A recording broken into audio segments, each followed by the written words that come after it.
என்ன மாதிரி அரசியல் சுச்சுவேஷன் அங்க இருக்கு, நம்ம தமிழ்நாடு கம்பேர் பண்ணும்போது அது எப்படி இருக்கு, அது எல்லாமே நாங்க பாத்துக்கலாம்.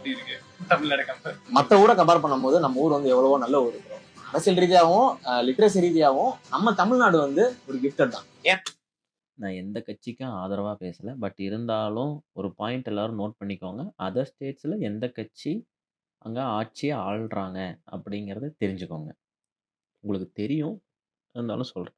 அதெல்லாம் தான். ஏன்னா அங்க ரோடு வசதி வசதிகள் கிடையாது. இப்ப இருக்காது. நம்ம வந்து டிவி குடுக்குறா, இந்த டிவி குடுக்குறோம், இந்த அடுப்பு குடுக்குறோம். அங்க அது குடுக்க கூட ஆள் இல்ல. அவங்க சொல்லுவாங்க, உங்க சீஃப் மினிஸ்டர்லாம் எவ்வளவோ குடுத்துருக்காங்கப்பா. டிவி ஆமா. அவங்க என்ன சொல்ற டிவி குடுக்குறாங்க. அது எவ்வளவு பெரிய விஷயம் தெரியுமா? அவ்வளவு பேருக்கு டிவி, அவ்வளவு பேருக்கு வந்து இந்த கிரைண்டரு, லேப்டாப் இங்க ₹1 குடுக்க மாட்டாங்கப்பா அப்படின்னு நான் அப்ப நினைச்சேன். நம்ம அங்க இருக்கறனால நமக்கு இந்த டிவி பத்தாது.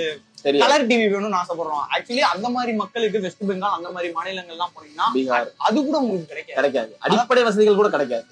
நமக்கு வந்து இன்னைக்கு சாப்பிட சோறு இருக்கு எல்லாமே இருக்குன்னா அவங்களுக்கு அது கூட கிடைக்காது. நம்ம ஊர்ல கவர்மெண்ட் ஸ்கூல்ஸ் நல்லா ஃபங்க்ஷன் ஆயிட்டு இருக்கு.